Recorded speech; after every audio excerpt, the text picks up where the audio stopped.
meus irmãos, tudo bem com vocês? Estamos aqui para mais uma de nossas aulas da Escola Bíblica Dominical da Sala Discipulado. E hoje estaremos estudando a lição de número 11, que tem como tema Crendo nas ordenanças de Cristo à Igreja.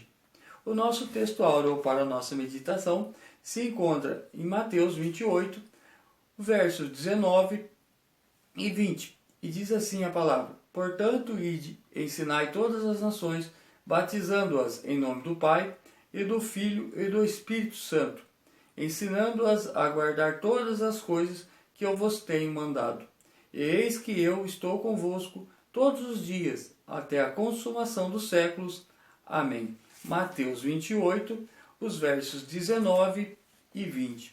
O nosso texto áureo se encontra em Mateus, capítulo 3, os versos 13 ao 17, capítulo 28, o verso 19, também em Lucas, capítulo 22, os versos 19 e 20, e 1 Coríntios, capítulo 11, do verso 23 ao 26. A nossa lição de hoje, ela vem nos relatar, nos mostrar as duas ordenanças deixadas por Cristo à sua igreja. E nesse intuito, o comentarista começa a introdução já nos expondo os objetivos dessa lição. E começa assim: o tema da presente lição versa sobre duas ordenanças que o Senhor Jesus deixou para a igreja: o batismo e a ceia do Senhor. Por mais de 20 séculos, a igreja tem observado essas duas ordens.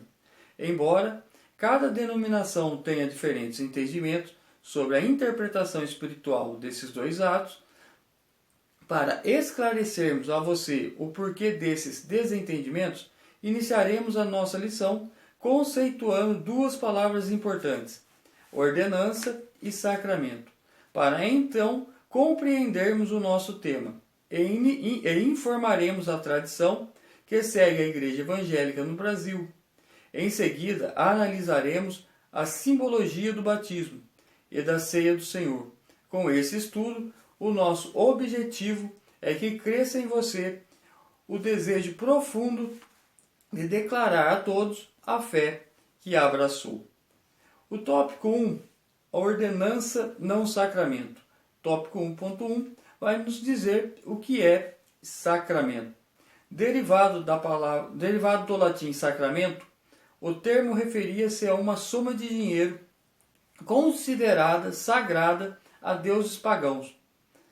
Mais tarde, sacramento passou a designar o juramento dos novos recrutas do exército de Roma. Em seguida, os cristãos adotaram esse termo para dar importância aos votos de obediência e consagração a Deus. A partir de então, o termo é usado pela Igreja Católica Romana com a pretensão de transmitir graça espiritual, ou melhor, a graça salvífica, para os seus fiéis. Assim, na tradição católica romana, o batismo e a ceia do Senhor, mais a crisma, que é a confirmação da fé católica, mas o casamento, a ordenação, a penitência e a extrema-unção são sacramentos que produzem salvação para os que recebem desde a infância até a hora da morte. Então aqui nós já vemos uma inversão de valores, né? Porque se nós analisarmos as Escrituras, nós vamos ver que o único meio de salvação é através do sacrifício de Cristo e não através de rituais ou cerimônias, como é aqui defendido pela Igreja Católica Romana. Ou seja, eles alegam que a pessoa que recebe o batismo ou a ceia do Senhor, ela automaticamente alcançam salvação. E não é isso que a palavra de Deus nos diz. Tópico 1.2 vai nos dizer o que é ordenança. O termo também deriva do latim ordo, que significa uma ordem. Assim, a palavra ordenança sugere que o batismo e a ceia do Senhor foram cerimônias sagradas instituídas pelo mandamento de Cristo. Nosso Senhor ordenou que a igreja as observasse, não como cerimônias transmissoras de poderes místico ou salvífico, mas porque simbolizam o que de fato aconteceu na vida daqueles que aceitaram a obra salvífica de Jesus Cristo. Isso nós podemos ver em Mateus, do capítulo 3, os versos 14 e 15, que vai nos mostrar o batismo de Jesus, e também Lucas, capítulo 22, o verso 19, que vai nos mostrar a instituição da ceia de Jesus juntamente com os seus discípulos. E como aqui o comentarista mesmo nos colocou, né, as cerimônias não têm poderes místico ou salvífico. Elas apenas são símbolos daquilo que aconteceram na vida das pessoas que aceitaram a obra salvadora de Cristo. Pois só existe salvação através de Cristo e não através de rituais. O tópico 1.3 vai nos dizer assim: a igreja evangélica crê na ordenança de Jesus. Por isso, nós evangélicos cremos que o batismo e a ceia do Senhor são cerimônias que não trazem salvação, mas evidenciam nova vida com Cristo e a nossa comunhão eterna com Ele. Portanto, segundo as Escrituras, o batismo e a ceia do Senhor são ordenanças de Jesus e não sacramentos. O tópico 2 vai nos dizer: o batismo anuncia uma nova vida. Tópico 2.1. O que é? A palavra batismo vem do termo grego baptizo, que significa imergir ou mergulhar. Conforme estudamos na lição sobre o batismo com o Espírito Santo, entretanto aqui referimos-nos ao batismo em águas, uma cerimônia que marca a decisão interior do crente por Jesus, em que a pessoa assume publicamente a sua fé em Cristo diante da comunidade de fé e da sociedade. Então, a partir do momento que a pessoa aceita a Jesus, agora ela sente o desejo de anunciar a sua fé, pois o batismo é o ato dela estar anunciando ao mundo que agora a sua fé está em Jesus. O tópico 2.2, o propósito do batismo, é a identificação do crente com Cristo, na mesma perspectiva que Jesus Cristo foi crucificado, morto e ressuscitou para ascender os céus. O crente declara que também foi crucificado e morto com Cristo, e com ele ressuscitou para uma nova vida. Portanto, outrora inimigo de Cristo, o crente finalmente se rende a ele para sempre. Vamos ler o que a palavra de Deus nos diz em Romanos 6, Romanos capítulo 6, dos versos 3 ao verso 6. Romanos capítulo 6, dos versos 3 ao 6. Vai dizer assim a palavra: ou não sabeis que todos quantos fomos batizados em Jesus Cristo, fomos batizados na sua morte? De sorte que fomos sepultados com ele pelo batismo na morte, para que, como Cristo ressuscitou dos mortos pela glória do Pai, assim andemos nós também em novidade de vida. Porque se fomos plantados juntamente com ele na semelhança da sua morte, também o seremos na da sua ressurreição, sabendo isto, que o nosso velho homem foi com ele crucificado, para que o corpo do pecado seja desfeito, a fim de que não sirvamos mais ao pecado. Também Colossenses capítulo 2,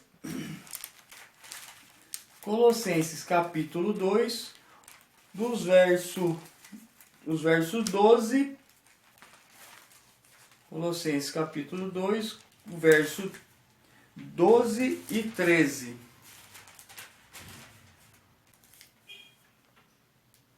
que vai nos dizer assim: no qual, sepultados com ele no batismo, nele também ressuscitastes pela fé, no poder de Deus, que o ressuscitou dos mortos.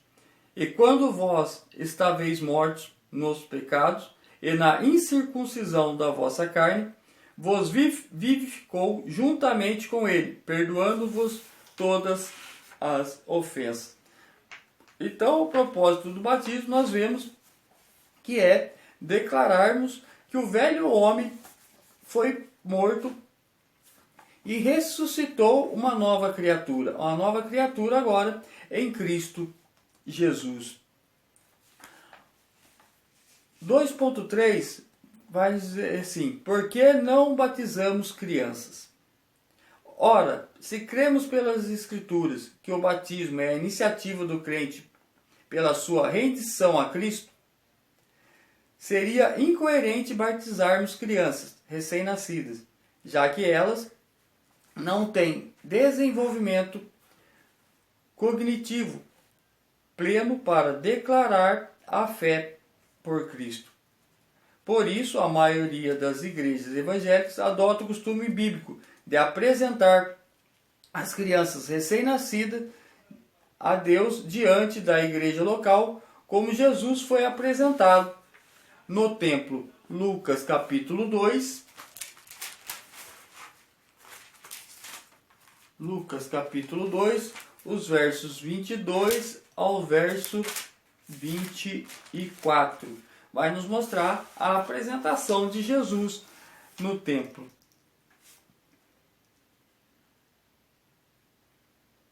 E cumprindo seus dias da purificação, segundo a lei de Moisés, o levaram a Jerusalém para o apresentarem ao Senhor. Segundo o que está escrito na lei do Senhor, todo macho primogênito será consagrado ao Senhor, para darem a oferta segundo o disposto na lei do Senhor, um par de rolas ou 2 pombinhos.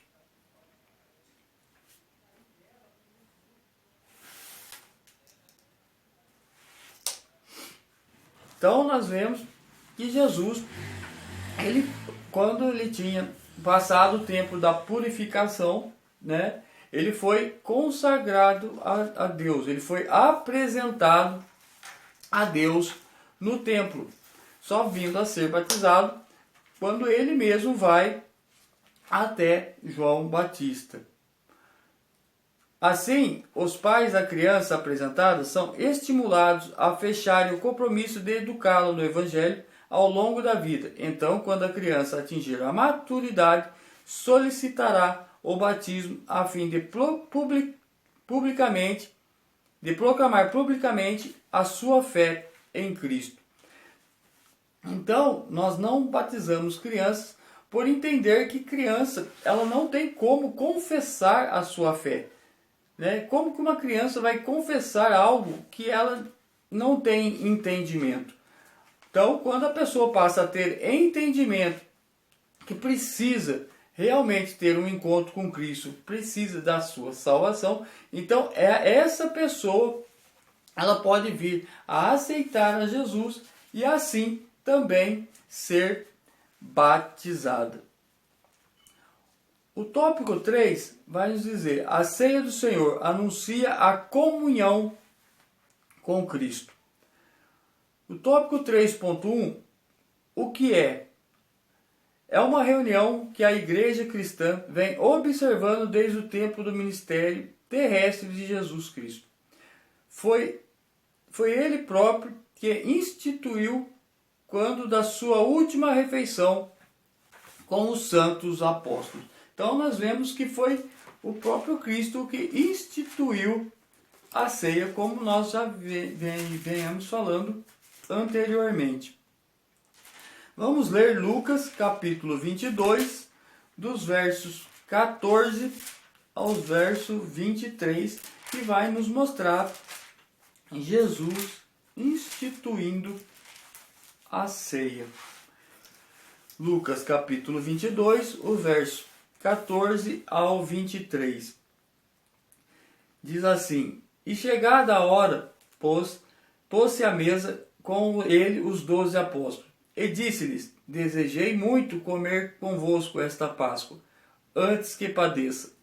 Porque vos digo que não comerei mais até que ela se cumpra no reino de Deus. E tomando o cálice e havendo dado graças, disse: Tomai-o e repartiu entre vós. Porque vos digo que já não beberei do fruto da vide até que venha o reino de Deus. E tomando o pão e havendo dado graças, partiu e deu-lhe, dizendo: Isto é o meu corpo, que por vós é dado. Fazei isto em memória de mim. Semelhantemente, tomou o cálice depois da ceia, dizendo: Este cálice é o novo testamento no meu sangue, que é derramado por vós. Mas eis que a mão do que me trai está comigo à mesa.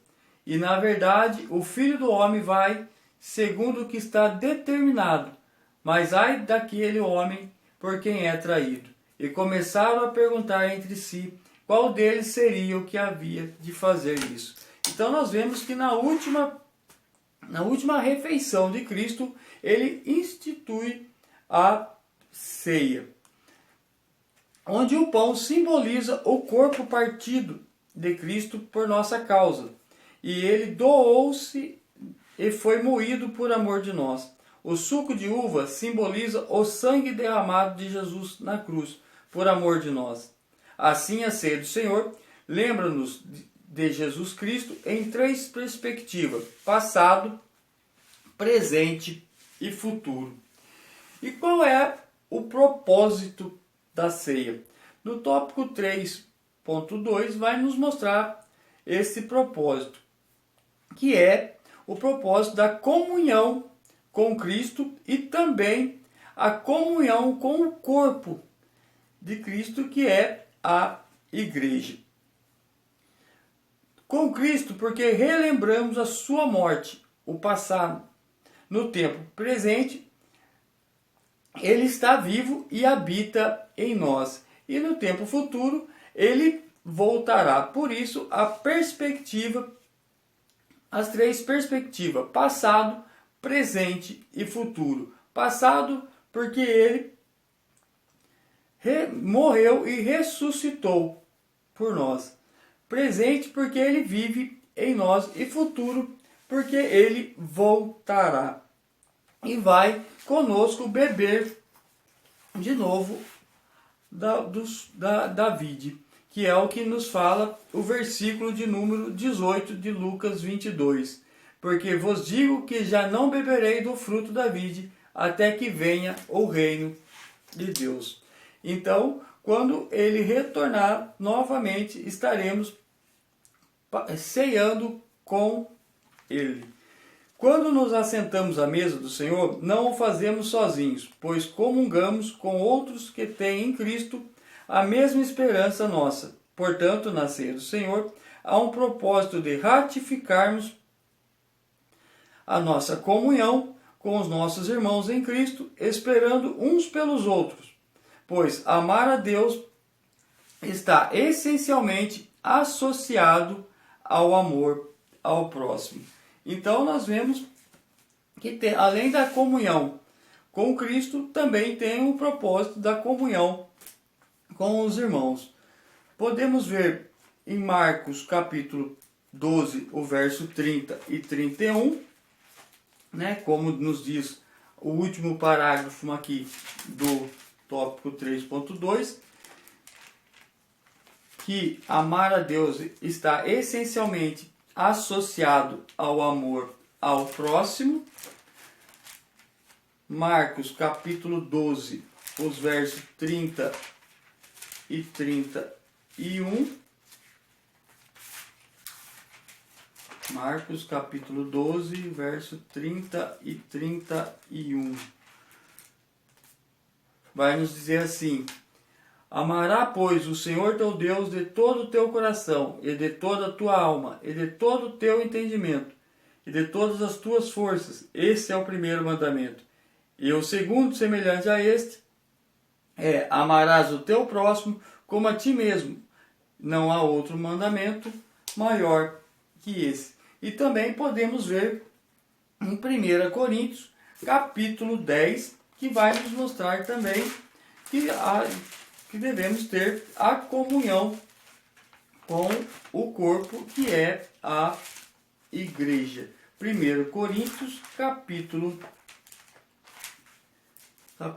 10. 1 Coríntios, capítulo 10, o verso de número 16, que vai nos dizer assim: porventura, o cálice de bênção que abençoamos não é a comunhão do sangue de Cristo? O pão que partimos não é porventura a comunhão do corpo de Cristo?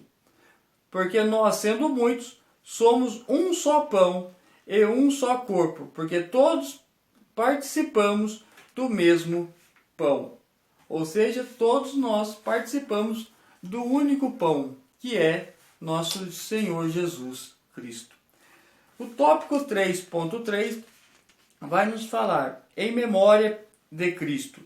Quando nos reunimos à mesa do Senhor, cremos que Cristo Jesus encontra-se espiritualmente conosco, nesta reunião de comunhão. Podemos ver isso em Mateus, capítulo 18 e o verso de número 20. Mateus, capítulo 18 e o verso de número 20, que vai nos dizer assim: porque onde estiverem 2 ou 3 reunidos em meu nome, aí estou eu no meio deles. Então, nós cremos que quando estamos reunidos em comunhão, Cristo está em nosso meio. Entretanto, isso não significa que o pão será transformado literalmente no corpo de Cristo e que o vinho será transformado literalmente no seu sangue.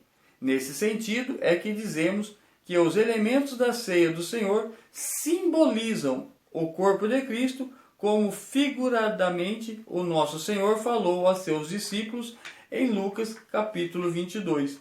Ou seja, o pão continua sendo pão e o suco continua sendo uva. Entretanto, em nós está a lembrança da suficiência do sacrifício de Jesus, a certeza da presença dele e a esperança de que um dia estaremos para sempre com o Senhor, em memória de mim, disse Jesus. Então, nós vemos que, por mais que